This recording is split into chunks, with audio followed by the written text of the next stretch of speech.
L'homme qu'elle avait épousé n'était pas humain. Les vieilles histoires des Pieds-Pots n'étaient plus des légendes. Elles prenaient de vie. Tout commence à Lomé, au Togo, sous le soleil brûlant de l'Afrique de l'Ouest. Miyu avait 20 ans, une fleur qui venait d'éclore. Simple, belle, lumineuse, avec un cœur chargé de rêves. Beaucoup trop grand pour les murs, étroits de la maison familiale. Comme beaucoup de jeunes de son âge, elle cherchait une porte, une échappatoire. Et cette porte, elle la trouva dans l'écran bleu de son téléphone. Un homme apparut. Il disait s'appeler son futur, rien que ça. Il prétendait avoir 30 ans, vivre en Espagne, mener une vie dorée. Au début, ce n'était qu'un jeu, des messages chuchotés tard dans la nuit, des appels vidéo où les pixels inventaient un amour qui semblait réel. Il riait, il s'envoyait des cœurs virtuels. Et pour la première fois, Miyu se sentait exister. Puis, l'amour digital devint matériel, concret, l'argent. Il n'envoyait pas que des mots doux. Il envoyait des sommes qui faisaient trembler les mains, des montants que le père de Miyu n'avait jamais vus de sa vie. À mesure que les transferts tombaient, la pauvreté reculait dans la maison. La mère de Miyu, épuisée par les combats quotidiens pour nourrir ses enfants, voyait en cet homme un miracle tombé du ciel. « Ma fille, tu as trouvé un vrai mari. Tiens-le bien, ne le lâche pas. » Pour Miyu, ces mots furent la confirmation. Elle était l'élue.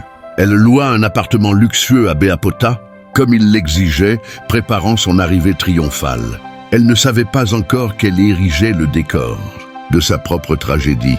Enfin, le grand jour arriva. Miyu s'apprêta comme une reine qui se prépare à recevoir sa couronne. Vêtue de ses plus beaux habits, parfumée, rayonnante, elle fonça vers l'aéroport Gnassingbé et Yadema. Dans le taxi, son cœur tambourinait. « Aujourd'hui, ma vie change.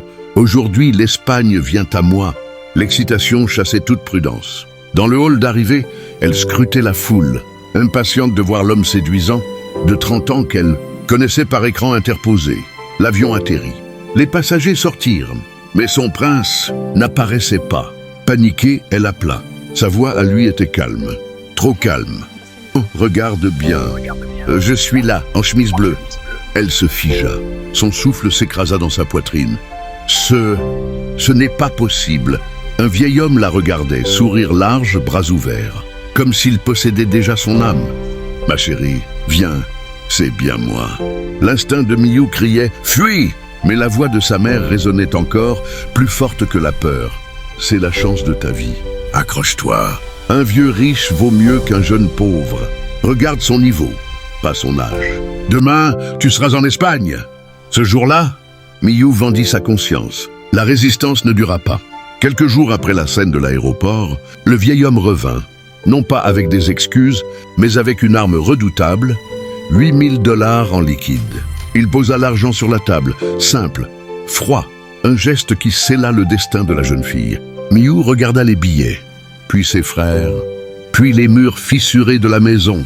Elle étouffa la petite voix qui hurlait en elle. « Je vais fermer les yeux, je dois continuer. Pour eux. » Les liasses d'argent affluèrent, les boissons aussi.